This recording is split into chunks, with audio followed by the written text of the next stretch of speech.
أعوذ بالله من الشيطان الرجيم. بسم الله الرحمن الرحيم.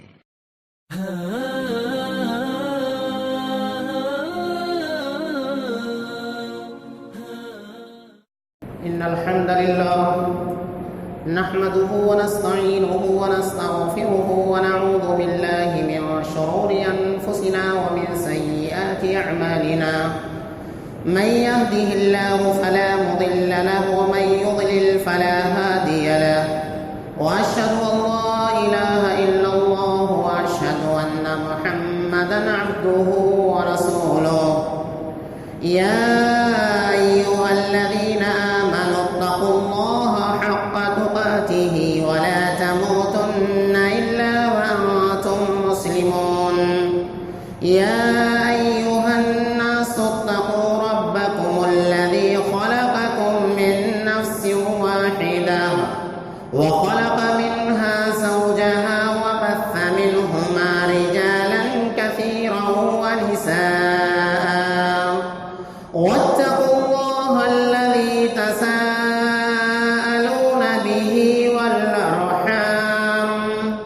إن الله كان عليكم رقيبا. يا أيها الذين آمنوا اتقوا الله وقولوا قولا سديدا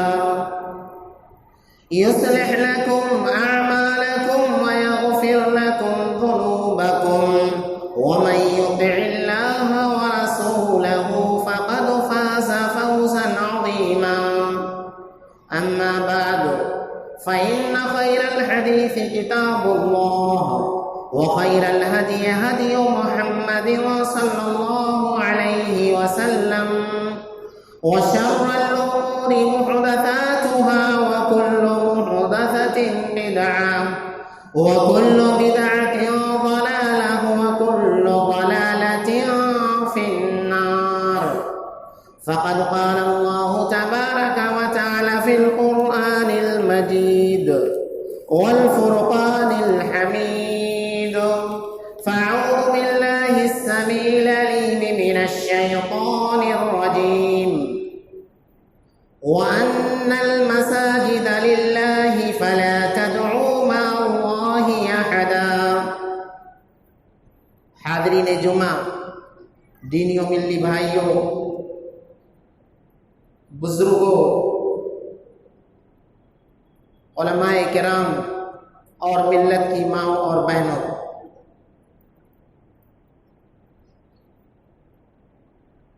اللہ رب العزت نے ہم اور آپ کو اپنی عبادت کے لیے پیدا فرمایا ہے۔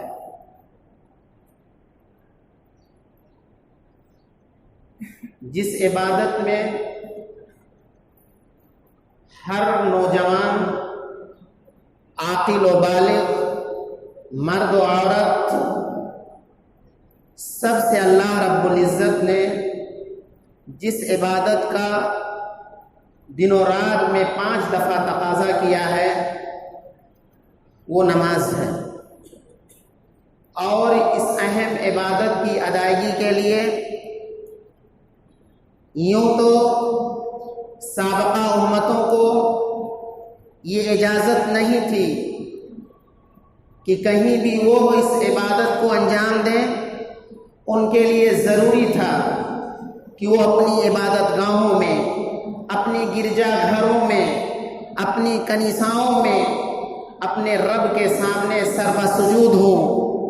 لیکن امت محمدیہ کو یہ خصوصیت حاصل ہے کہ اللہ رب العزت نے جہاں روئے زمین کی مٹی کو ان کے لیے پاکی حاصل کرنے کا ذریعہ قرار دیا، وہیں روئے زمین کے ہر خطے کو جو شرک کی آلائشوں سے پاک ہو، غلاظت اور گندگی سے پاک ہو، اللہ رب العزت نے ان کے لیے عبادت کو وہاں جائز قرار دیا ہے۔ لیکن مسجدیں جو اللہ رب العزت کے گھر ہیں، ان کے اندر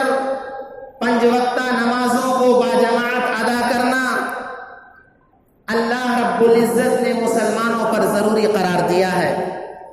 یہ مسجدیں کیا ہیں؟ ان مسجدوں کا کیا مقام و مرتبہ ہے؟ ایک مسلمان کے دل کے اندر، ایک مسلم معاشرے کے اندر اللہ رب العزت کے گھروں کی کیا قدر و قیمت ہے، یہ ایک مسلمان کے لیے اس کی اہمیت مخفی نہیں ہے۔ اس کی اہمیت سمجھنا ہو تو ہم یہ کہہ سکتے ہیں کہ کسی معاشرے کا، کسی اسلامی سوسائٹی کا جائزہ لینا ہو، ان کے بارے میں واقفیت حاصل کرنی ہو، ان کی دینی، اخلاقی، اقتصادی، سماجی، معاشرتی کسی بھی حیثیت سے ان کو جانچنا اور پرکھنا ہو تو صرف ان کی مسجدوں میں چلے جائیں۔ وہاں کا طور طریقہ، وہاں کی نظافت و صفائی، وہاں کی آرائش و زیبائش، وہاں پر لوگوں کا آباد ہونا، یہ ساری کی ساری چیزیں اس بات کا پتہ دے دیں گی کہ یہ کس علاقے کی مسجد ہے، یہاں پر کیسی سوچ کے رہنے والے لوگ آباد ہیں، ان کی اقتصادی حالت کیا ہے، ان کا اپنے رب سے تعلق کیا ہے، وہ دین سے کس قدر قریب یا دین سے کس قدر دور ہیں۔ بلکہ اس زمانے میں کسی کا عقیدہ جاننا ہو، کسی کا منہج و مسلک جاننا ہو، کسی کے بارے میں یہ پتہ کرنا ہو کہ یہ کس طبقے اور کس خاندان سے تعلق رکھتا ہے، تو صرف ان کی مسجد میں ایک وقت کی نماز ادا کر لیا کریں۔ یہی وجہ ہے کہ نبی کریم صلی اللہ علیہ وسلم اپنے سپاہیوں کو یہ تلقین کیا کرتے تھے کہ خبردار اس بستی میں شب خون قطان نہ مارنا جس بستی سے فجر کی اذان کی آواز تمہارے کانوں میں سنائی دے۔ معلوم ہے کہ اذان وہیں سے آئے گی جہاں مسلمان آباد ہوں گے، نام نہاد مسلمان، مسجدوں کو ویران کرنے والے مسلمان، جن کی مسجدیں مرثیہ خواہ ہیں، جو دوسری جگہوں پر آباد ہوتے ہیں لیکن رب کے گھر سے دور ہوتے ہیں۔ یہ اگرچہ مسلم معاشرہ، مسلم محلہ ہے، لیکن حقیقت میں ان کا دین سے کوئی واسطہ نہیں ہے۔ یہ مسجدیں انسان کے جسم میں جس طرح سے اس کے چہرے کی حقیقت ہے، انسان کے جسم میں جس طرح اس کے دل کی حقیقت ہے، یہی مسجدیں اسلامی طور پر مسلم معاشرے کے اندر ان کی حیثیت ویسے ہی ہے۔ یہی وجہ ہے کہ رسول اکرم صلی اللہ علیہ وسلم کے زمانے میں یہ مسجدیں صرف 5 وقتہ نمازوں کی ادائیگی کے لیے نہیں ہوا کرتی تھیں۔ آج کل جو کام پارلیمنٹ سے ہوتا ہے، جو کام ہائی کورٹ اور سپریم کورٹ سے ہوتا ہے، جس کام کے لیے مسافر خانے بنائے جاتے ہیں، تیمارداری کے لیے ہاسپٹل بنائے جاتے ہیں، تعلیم کے لیے یونیورسٹی اور کالجز بنائے جاتے ہیں، ایک تربیت گاہ کے لیے دعوتی سینٹر کا قیام ہوتا ہے، فتوے کے لیے دارالافتاء اور نہ جانے مختلف دینی، سماجی، اقتصادی حالات کا جائزہ لینے کے لیے، ان کے مسائل کو حل کرنے کے لیے مختلف قسم کی جگہیں تعمیر ہوتی ہیں، مشورے کے لیے الگ جگہ قائم ہوتی ہے، اور لوگوں کے استقبال کے لیے، مسافروں کی دیکھ ریکھ کے لیے، مریضوں کی عیادت کے لیے جہاں مختلف جگہیں قائم ہوتی ہیں۔ اللہ کے نبی صلی اللہ علیہ وسلم ان سارے کاموں کو مسجد سے لیا کرتے تھے۔ مختصر یہ کہ نبی کریم صلی اللہ علیہ وسلم نے ہمیں اپنی زندگی کے تمام شعبوں میں، اپنے تمام مسائل کے حل کے لیے، اپنی نجی اور اجتماعی تمام ضروریات کے لیے مسجدوں سے اپنے لوگوں کو جوڑا ہے۔ ہم اس کی قدر و قیمت سمجھیں یا نہ سمجھیں، لیکن اسلام دشمن طاقتیں جو اسلام میں کیڑا نکالنے کی شب و روز کوششیں کرتی ہیں، ان کا بیان ہے۔ مشہور مستشرق گولڈزیئر کہتا ہے کہ ما زال المسلمون فی قوة ما دام معهم القرآن والمسجد، مسلمان ہمیشہ پاور میں رہیں گے، قوت و طاقت میں رہیں گے، شان و شوکت سے رہیں گے، شرط یہ ہے کہ ان کے ساتھ قرآن ہو، ان کے پاس آباد کی جانے والی مسجد ہو۔ اور کسی کمیونسٹ نے کہا تھا لو نملک مثل ما يملك المسلمون من منابر الجمعة لحولنا العالم الى الشيوعية خلال 2 اگر ہم جس طرح سے مسلمان منبر و محراب کے مالک ہیں،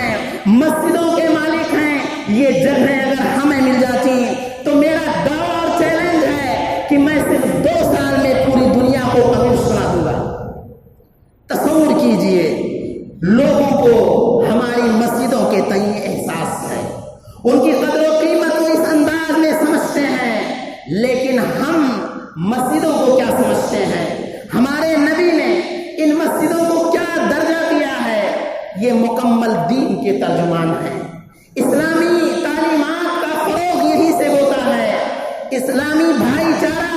اور معاشرے کے اندر جو ظلم، شرک، بدعت، کفر اور اس قسم کی تمام طرح کی جو برائیاں ہیں، ان کے خاتمے کے لیے اگر کہیں سے علاج اور کہیں سے غذا فراہم ہو سکتی ہے تو حقیقت میں یہ مسجدیں ہیں۔ آئیے نبی کریم صلی اللہ علیہ وسلم کی زبانی، قرآن کی زبانی ان مسجدوں کی اہمیت اور ان کی فضیلت اور ان کے مقام و مرتبے کو سمجھنے کی کوشش کرتے ہیں۔ اللہ کے نبی صلی اللہ علیہ وسلم نے فرمایا، احب البلاد الی اللہ مساجدها وابغض البلاد الی اللہ اسواقها۔ روئے زمین میں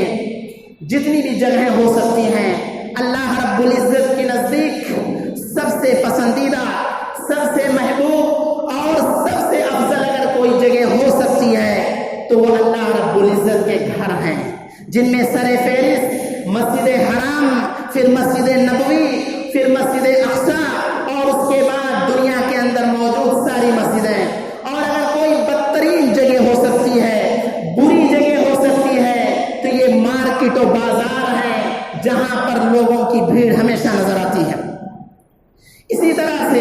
مسجد کی اہمیت کو اجاگر کرتے ہوئے رسول اکرم صلی اللہ علیہ وسلم نے فرمایا، من بنا مسجدا للہ بنا اللہ لہ بیتا فی الجنہ۔ اگر کوئی شخص اللہ رب العزت کی رضا کی خاطر، اس کے دین کو قائم کرنے کی خاطر، نبی کریم صلی اللہ علیہ وسلم کی تعلیمات کو عام کرنے کی خاطر اللہ رب العزت کے لیے گھر بناتا ہے تو اللہ رب العزت اس کے لیے جنت میں محل تیار کرتا ہے۔ چاہے انسان اللہ رب العزت کا یہ گھر معمولی رقم دے کر کے اس میں شرکت کر رہا ہے، تعاون پیش کر رہا ہے، جسمانی طور پر محنت کر رہا ہے، سبوں کے لیے خوشخبری ہے، اس لیے کہ حدیثوں میں سب کی طرف اشارہ کیا گیا ہے۔ مسجدوں کو کی اہمیت جاننی ہو تو ہمیں یہ معلوم ہونا چاہیے کہ اللہ رب العزت کے یہ فرشتے ان مسجدوں کو آباد کرنے والے ہیں، ان مسجدوں کے اندر حاضری دینے والے ہیں۔ چنانچہ اللہ کے نبی صلی اللہ علیہ وسلم نے فرمایا، یتعاقبون فیکم ملائکۃ باللیل و ملائکۃ بالنہار۔ دن و رات میں 5 وقت کی نمازیں ہوتی ہیں۔ اللہ رب العزت نے فرشتوں کا 2 گروہ بنا رکھا ہے، ان میں سے ایک گروہ فجر کی نماز میں آتا ہے، فجر کی نماز میں، ظہر کی نماز میں اور عصر کی نماز میں حاضر ہو کر کے اللہ رب العزت کی بارگاہ میں جاتا ہے۔ اسی طرح سے دوسرا گروہ آتا ہے، وہ عصر میں بھی ہوتا ہے، مغرب، عشاء اور فجر میں شریک ہو کر کے جاتا ہے۔ اللہ رب العزت سوال کرتا ہے، کیف ترکتم عبادی، تم نے ہمارے بندوں کو کیسے چھوڑا ہے؟ یہ فرشتے کہیں گے یا کہتے ہیں، جب گئے تھے تب بھی وہ نمازیں ادا کر رہے تھے اور جب آئے ہیں اس وقت بھی نمازیں ادا کر رہے ہیں۔ اسی طرح سے اللہ کے نبی صلی اللہ علیہ وسلم نے فرمایا کہ اللہ کے گھروں میں سے جس گھر میں قرآن کریم کی تلاوت ہوتی ہے، اس کا درس ہوتا ہے، علمی مجلسیں منعقد ہوتی ہیں، اللہ رب العزت کے فرشتے انہیں گھیر لیتے ہیں، رحمت باری کا نزول ہوتا ہے، اللہ رب العزت کی سکینت نازل ہوتی ہے اور اللہ رب العزت ایسے لوگوں کا تذکرہ اپنے قریبی فرشتوں کے درمیان کرتا ہے۔ یہ فضیلت ہے اللہ کے گھروں کو آباد کرنے والوں کی۔ اور یاد رکھیے، اللہ رب العزت کا گھر کس قدر اہمیت کا حامل ہے، اللہ رب العزت کے فرمان کی روشنی میں جاننے کی کوشش کریں۔ اس کے گھروں سے تعلق کن لوگوں کا ہوتا ہے؟ ہر شخص اپنے نفس کا جائزہ لے کر کے فرمان نبوی کو سامنے رکھتے ہوئے دیکھے کہ کیا ہمارا شمار ان میں سے ہوتا ہے یا نہیں۔ اللہ رب العزت فرماتا ہے، فی بیوت اذن اللہ ان ترفع ویذکر فیہا اسمہ یسبح فیہا بالغدو والآصال رجال لا تلہیہم تجارۃ ولا بیع عن ذکر اللہ واقام الصلاۃ وایتاء الزکاۃ یخافون یوما تتقلب فیہ القلوب والابصار۔ اللہ رب العزت کے جو گھر ہیں، ان گھروں کی صفائی کی جاتی ہے، یہ کی جانی چاہیے اور صبح شام اللہ رب العزت کا ذکر کرتے ہیں، ایسے مرد جن کی تجارت، جن کے بیع و شراء انہیں اللہ رب العزت کے ذکر سے غافل نہیں کرتے، نمازوں کو قائم کرنے سے غافل نہیں کرتے، اللہ رب العزت کا ذکر کرنے سے، زکوٰۃ ادا کرنے سے غافل نہیں کرتے، وہ ایسے دن سے ڈرتے ہیں جس دن کی لوگوں کی آنکھیں اور لوگوں کے دل اس دن کی دہشت اور وحشت کی وجہ سے الٹ پلٹ جائیں گے۔ اللہ رب العزت نے دوسرے مقام پر فرمایا انما یعمر مساجد اللہ من آمن باللہ والیوم الآخر۔ ہر شخص مسجدوں کو آباد نہیں کر سکتا۔ کتنے لوگ ایسے ہیں جو کوشش کرتے ہیں کہ آخری رکعت میں دوڑتے ہوئے آئیں اور جلدی سے کوے کی طرح چونچ مارتے ہوئے رخصت ہو جائیں۔ اللہ رب العزت فرماتا ہے اللہ کے گھروں کو وہی لوگ آباد کر سکتے ہیں جو صاحب ایمان ہیں اور اسی طرح سے آخرت پر ایمان رکھتے ہیں، نمازیں قائم کرتے ہیں، زکوٰۃ کی ادائیگی کرتے ہیں۔ ایسے لوگوں کو اللہ رب العزت فرماتا ہے یہی لوگ ہدایت یاب ہیں۔ ہمیں یاد ہونا چاہیے یہ مسجدیں در حقیقت اللہ رب العزت کا جو مقصد تخلیق ہے عبادت، مسلمانوں کو بھائی بن کے رہنے کی جو کوشش ہے، جس کے تعلق سے اللہ رب العزت نے فرمایا اپنے نبی کو مخاطب کرتے ہوئے لو انفقت ما فی الارض ما الفت بین قلوبہم ولکن اللہ الف بینہم، کہ اے نبی لوگوں کے دلوں کو جوڑنے کے لیے اگر روئے زمین کے سارے خزانے آپ صرف کر دیتے تو لوگوں کے دلوں کو نہیں جوڑ سکتے، صرف اور صرف اللہ رب العزت جوڑ سکتا ہے۔ ان مسجدوں کا قیام در حقیقت انہی مقاصد کی تکمیل کے لیے ہے۔ چنانچہ ہزاروں میل دوری سے ہجرت کر کے حضرت ابراہیم اپنی مختصر سے خاندان کے ساتھ مکہ کی بیاب و گیا سرزمین میں آ کر آباد ہوتے ہیں۔ مقصد بتلاتے ہیں کہ ہم نمازوں کو قائم کرنا چاہتے ہیں، اللہ رب العزت کے گھر کا طواف کرانا مقصود ہے، حج بیت اللہ مقصود ہے، اس لیے ہم اس گھر کی تعمیر کرنا چاہتے ہیں۔ رسول گرامی صلی اللہ علیہ وسلم مدینہ بھی پہنچتے ہی نہیں ہیں، اس کے دروازے پر پہنچتے ہیں، پہلا کام آپ مسجد قباء کی تعمیر کا کرتے ہیں۔ آپ کی اونٹنی جس جگہ جا کر رکتی ہے وہاں آپ صلی اللہ علیہ وسلم کا پہلا کام ہوتا ہے مسجد نبوی کی تعمیر، اور اسی سنت پر قائم رکھتے ہوئے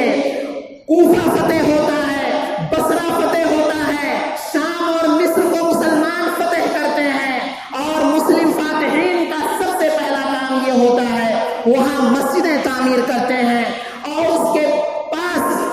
اپنا دارالعمارہ اور ہیڈ کوارٹر بناتے ہیں۔ اس طرح سے مسلمانوں نے مسلم قوم کو اللہ رب العزت کی عبادت اور مسجدوں سے جوڑنے کا سب سے پہلا کام یہ کیا ہے۔ مسجدوں کی اہمیت کو سمجھنا ہے تو آئیے ہم مسجدوں میں آنے، مسجدوں میں رہنے، دوسری نمازوں کو کے انتظار کے لیے اللہ رب العزت نے جو اجر و ثواب رکھا ہے اس سے ہم مسجد کی اہمیت کو سمجھ سکتے ہیں۔ اللہ کے نبی صلی اللہ علیہ وسلم نے ایک لمبی حدیث میں فرمایا کہ جو شخص اللہ رب العزت کی بارگاہ میں مسلمان بن کر حاضر ہونا چاہتا ہے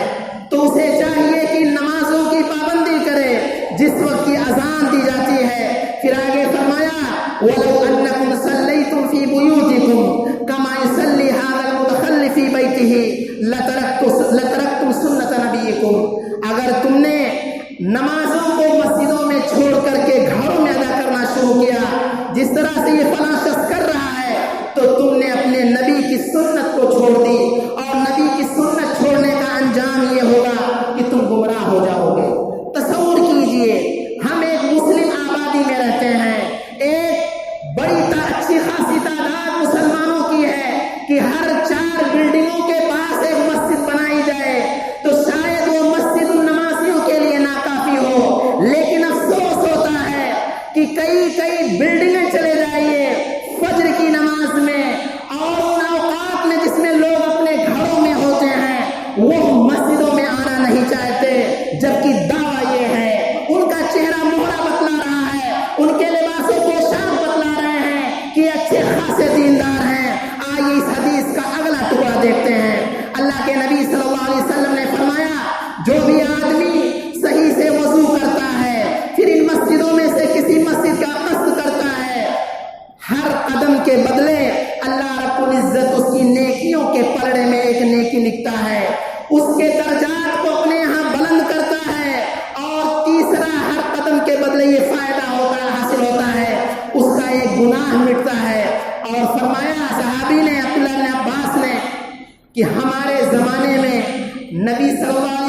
کے دور میں مسجدوں سے وہی شخص پیچھے رہتا تھا جو منافق ہوتا تھا، جس کا نفاق سبوں کو معلوم ہوتا تھا، اور جو صاحب ایمان ہوتا، مسلمان ہوتا، اس کا حال یہ ہوتا یوتا بھی یوحاد بین الرجلین حتی یقام فی الصف، وہ خود سے چل نہیں سکتا تھا، دو آدمیوں کے سہارے ان کے کاندھوں پر اپنے ہاتھوں کو رکھ کر کے مسجد میں گھسٹ گھسٹ کر آتا تھا۔ یہ مقام تھا ان کے یہاں مسجدوں کا، تاکہ وہ ثواب حاصل کر لیں۔ صحابی نے کہا اللہ کے نبی صلی اللہ علیہ وسلم، ہر قدم کے بدلے 3 طرح کا فائدہ ہمیں حاصل ہوتا ہے مسجد میں آنے کے لیے، کیا جب ہم مسجد سے واپس ہوتے ہیں تو یہی فضیلت، یہی اجر و ثواب ہمیں حاصل ہوگا؟ اللہ کے نبی صلی اللہ علیہ وسلم نے فرمایا جی ہاں، قد جمع اللہ لک ذلک کلہ، اللہ رب العزت نے تمہاری آمد کو، تمہارے رفع کو، دونوں کے سلسلے میں اللہ رب العزت نے یہ فضیلت عطا کی۔ اور بنو سلمہ جو مدینہ کے اندر 3 سے زائد کلومیٹر کے فاصلے پر تھے، ان کی خواہش تھی کہ ہمارے لیے خاص مسجد بنا دی جائے۔ نبی کریم صلی اللہ علیہ وسلم نے کہا دیارکم تکتب آثارکم، تمہیں مسجد نئے سرے سے بنانے کی ضرورت نہیں ہے، جتنا چل کر کے آؤ گے یہ قدم کے نشانات تمہارے میزان حسنات میں درج ہوں گے اور رب العالمین کی بارگاہ میں اس کا شمار ہوگا۔ اسی طرح سے اللہ کے نبی صلی اللہ علیہ وسلم نے فرمایا جو مسجد آتا اور جاتا ہے اللہ رب العزت اس کے لیے جنت میں دسترخوان سجاتا ہے۔ اور ایک حدیث کے اندر فرمایا بشر المشائین فی الظلم بالنور التام الی یوم القیامہ، جو لوگ رات کی تاریکیوں میں مسجدوں میں آیا کرتے ہیں انہیں روز قیامت روشنی کی بشارت دے دیجئے۔ یہ رہا مسجدوں کے اندر آنے اور جانے سے متعلق۔ آئیے اگر ہم مسجدوں میں آ جاتے ہیں، وہاں پر نماز کے انتظار میں بیٹھتے ہیں، تو ایسی صورت میں اللہ رب العزت نے اور اس کے رسول نے کیا وعدہ کیا ہے؟ تصور کیجئے، اللہ کے نبی صلی اللہ علیہ وسلم نے فرمایا جب تم میں سے کوئی شخص مسجد میں داخل ہوتا ہے اور مسجد کے انتظار میں جب تک بیٹھتا ہے، ایک روایت میں ہے اگر وضو کر کے گھر سے آتے ہیں اس وقت سے لے کر جماعت کے کھڑی ہونے یا اقامت کہنے تک کا یہ پورا فترہ، یہ پورا وقفہ یہ نماز کے حکم میں ہے۔ اللہ رب العزت جو نماز کا ثواب دیتا ہے ہماری اس انتظار کی گھڑی کو نماز میں شمار کرتا ہے۔ اور اتنا ہی نہیں، اللہ کے نبی صلی اللہ علیہ وسلم نے فرمایا فرشتے ہم میں سے ہر شخص کے لیے جب تک وہ اپنی مجلس میں بیٹھا رہتا ہے، چاہے نماز سے پہلے یا نماز کے بعد، فرشتے اس کے حق میں دعائیں کرتے ہیں، اے اللہ اس کے اوپر رحم فرما، اس کے گناہ کو بخش دے، جب تک انسان باوضو رہتا ہے اور کسی کو تکلیف نہیں دیتا۔ اسی طرح سے اللہ کے نبی صلی اللہ علیہ وسلم نے فرمایا، صحابی کہتے ہیں ایک دفعہ لوگ مغرب کی نماز پڑھ کر کچھ چلے گئے، کچھ مسجد میں بیٹھے ہوئے ہیں، آپ صلی اللہ علیہ وسلم اچانک گھبرائے ہوئے مسجد میں داخل ہوتے ہیں اور کہتے ہیں اے لوگوں اپنے رب کو دیکھو، اس نے آسمان کے ایک دروازے کو کھول رکھا ہے اور تمہارا تذکرہ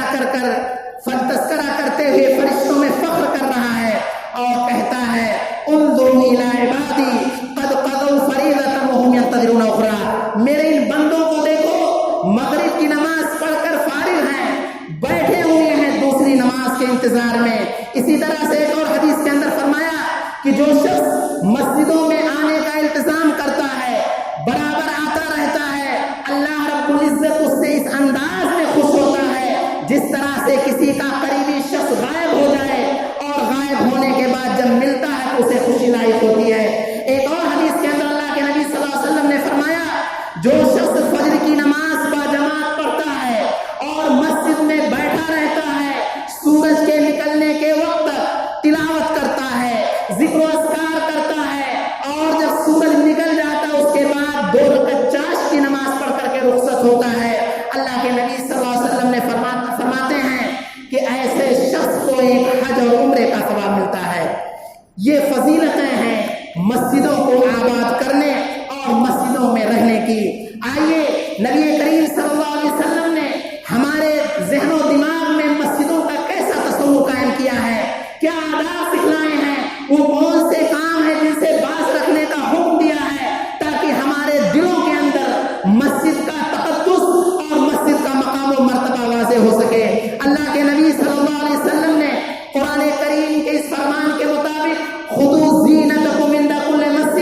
کہ تم اللہ رب العزت کے گھروں میں صفائی ستھرائی اور زیب و زینت کو اختیار کرتے ہوئے آؤ. ایسا نہ ہو کہ جس حالت میں سوتے ہو، جس حالت میں گھر میں رہتے ہو، ویسے ہی آ جایا کرو. اللہ کے نبی صلی اللہ علیہ وسلم نے ہمارے لیے ہمیشہ مسجد میں آنے سے پہلے مسواک کی تلقین کی ہے،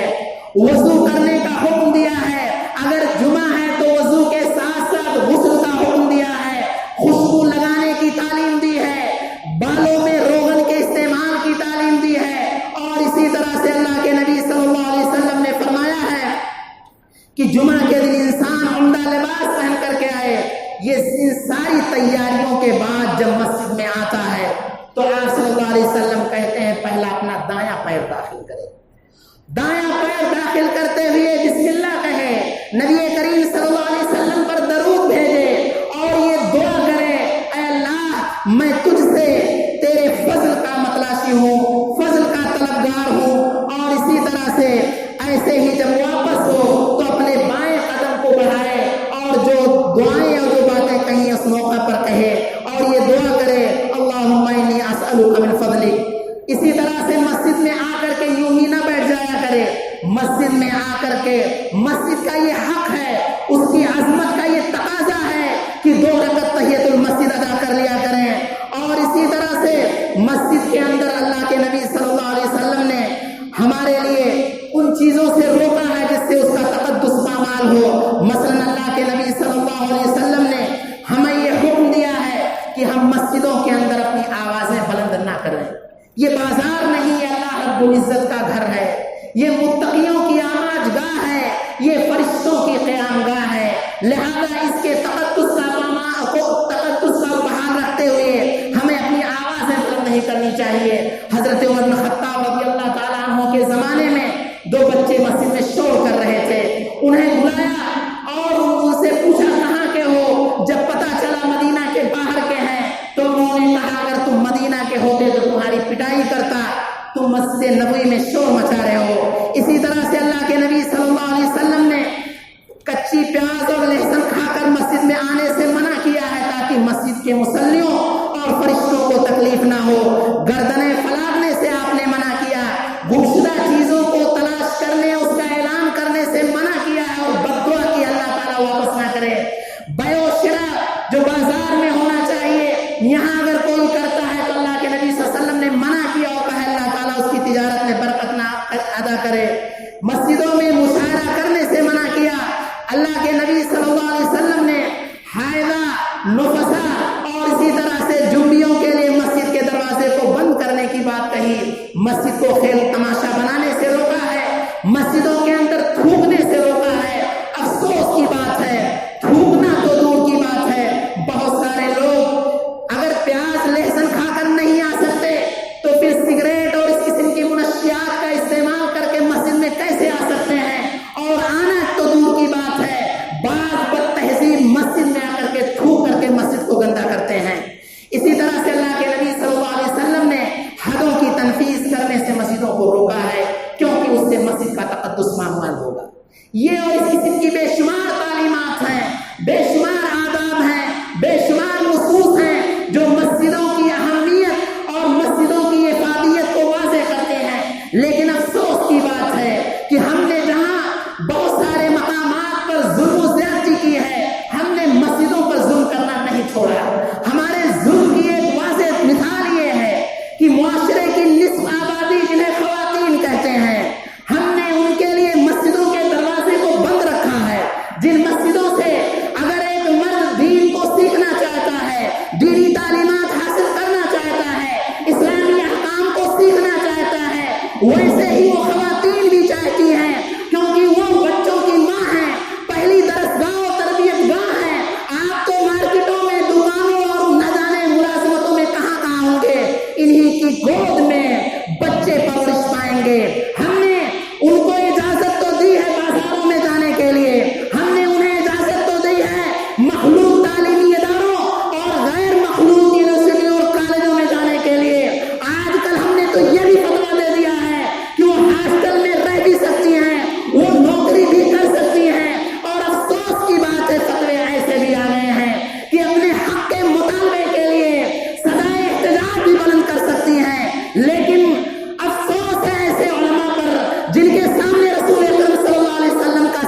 کے گھروں میں نظر آتا ہے، فرشتوں کی آماج گاہوں میں نظر آتا ہے، متقیوں کی قیام گاہوں میں نظر آتا ہے، ڈوب مرنے کا مقام ہے۔ صرف اتنا ہی نہیں کیا بلکہ افسوس تو سوچ اور زیادہ ہو جاتا ہے جب ہمارے انہی جیسے علماء کے فتووں کی وجہ سے کہ دیہات میں جمعہ نہیں ہو سکتی ہے، چنانچہ آبادی کا اچھا خاصا حصہ دیہاتوں میں آباد ہے، وہاں جمعہ کی نماز نہیں ہو سکتی۔ جمعہ کے لیے ضروری ہے کہ شہر میں ہو، چوراہوں پر ہو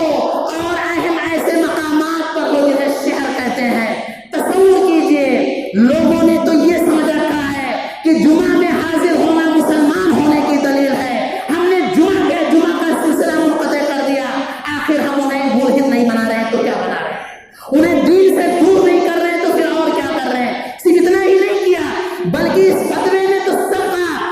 سب کی لٹیا ڈبو دی ہے۔ وہ فتویٰ یہ ہے کہ یہ جمعہ، یہ خطبہ جمعہ